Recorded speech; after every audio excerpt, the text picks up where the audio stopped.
Hi, this is Jason from Horrific Nightmares, and welcome back to the Fangoria Movie Challenge.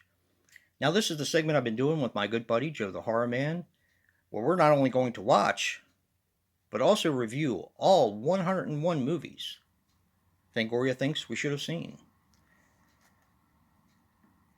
Today, we're going to be talking about another one of my favorites, and that is Henry, Portrait of a Serial Killer.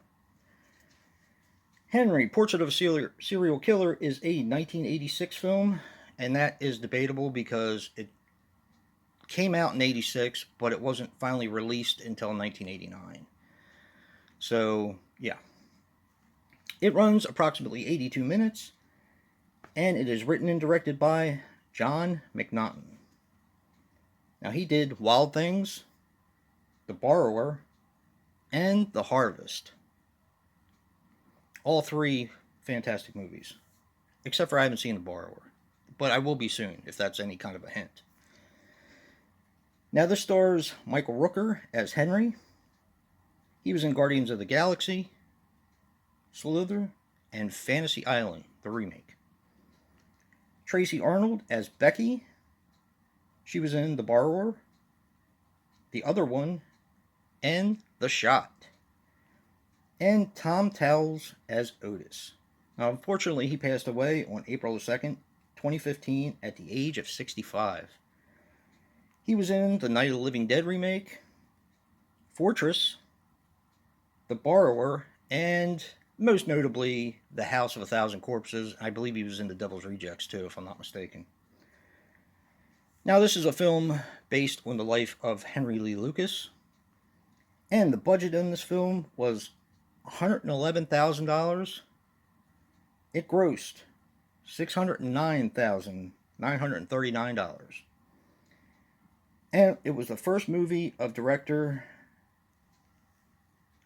John McNaughton, and it was completed in 86 but not released until 89, which we already covered.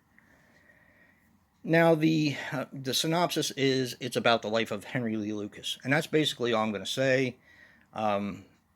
He does have a housemate named Otis that he eventually starts committing crimes with, and Otis is being visited by his sister Becky, which, oddly enough, kind of looks like the Becky from Roseanne, and both Joe and I noticed that when we were talking about this film while we were watching it.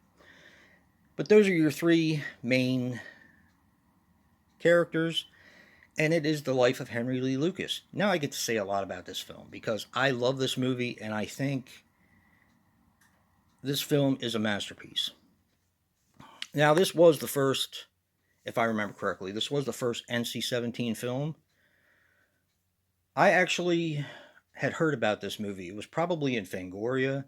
It might have been something on television that I saw, or all of the above, that said that there was a serial killer film that was going to be coming out that was supposed to be very, very disturbing and nothing like you've ever seen before. And I waited for this movie, and I really wanted to see it. And finally, and I'm thinking it was probably in 89 when I finally got to see it. This was a pivotal point in my horror loving life. I felt like this could have gone one way or the other. At the time, I was mostly watching slasher movies. I love slasher movies. This movie was very different. I consider this movie a case study. I don't consider it a slasher movie. I consider it more of a biography and a case study. And for the disturbing content alone, I think I could have gone either way. I think I could have gone to the point where I was more into horror movies or I was less into horror movies, judging by the content in this film. Of course, I went the way where I was more into horror movies, but I could see this having that effect on a lot of people where it's just too intense and rough to watch. Now, it doesn't have a boatload of gore. Here's where I think that this movie is a masterpiece. I think not only on budget, but in the way they dressed up the crime scenes. Because a lot of this has to do with, of course, Henry Lee Lucas and what he did to his victims. And a lot of what you see is just the aftermath, like the girl laying there in the river, or in the a prostitute in the bathroom that he left, somebody on the side of the road, a place that he holds up and kills everybody in. You just you see the aftermath. You don't see it happening. But what I think is brilliant is you have a track running of what actually happened in the background, like a audio track. You hear screams and him grunting and doing God knows what. And I think that's why people think it's more disturbing than it is, because it lets your imagination take hold of what happened. You get to see the finished product, but how did they get there? All you have is audio.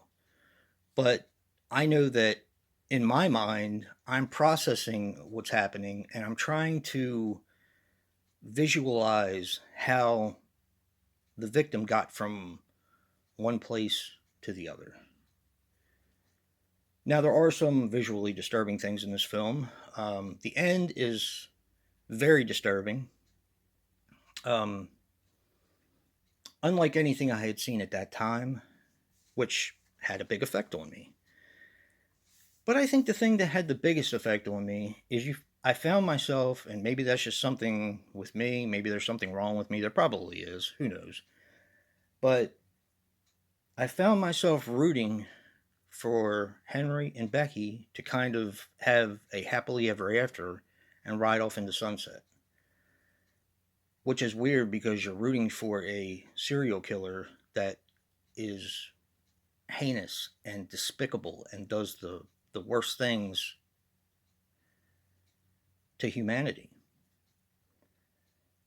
The conversation Joe and I had was that I think it's weird that we love this movie so much. And I said to him, I said, I've felt that there was something wrong with me for a long time, and I'm okay with that. It's just not something, with all the horrors that happen in the world in real life, that most people would subject themselves to for an hour and a half, roughly. I watch this movie about once a year. I think it's a masterpiece. I think that um, Otis's character and Henry's character, Michael Rooker was made to play Henry, like Joe and I talked about last night. I believe he deserved a Oscar for this. I believe Tim Towles deserved an Oscar for his portrayal as Otis.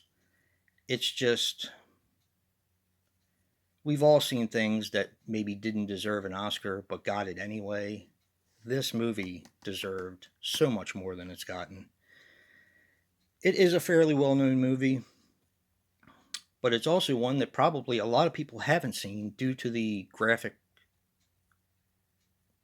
um, content of the film. Now, I'm going to pair this with Angst. Angst is basically a similar story, true story told of a serial killer in Germany who gets out of jail and is just cannot wait to go back and torture and kill and all that kind of stuff. So it basically fits Henry to the T. Both are very, in my opinion, powerful films. I think Angst is a very powerful film, which is weird because I've heard some not so good things about it lately. People said, I didn't really like it or whatever. This, like Henry, I feel is maybe just under the masterpiece um, term. Not as good as Henry, but it's pretty darn close, in my opinion. I think there is a lot of disturbing things in this film. Um, and I like how it tells a linear story of one day when a guy gets out of jail. Again, one of the most heinous and depraved people on the earth for simply what they do to humanity. And it's, in my opinion, is very comparable, the stories themselves. Now, like I said, this is German. If you don't like subtitles, you may not want to invest in it or even watch it, but I definitely suggest it because it's a fantastic film. And don't forget to check out Joe's review of Henry, Portrait of a Serial Killer. See what he recommends. And if you like what you see in here, hit that like button and subscribe. And until next time, peace.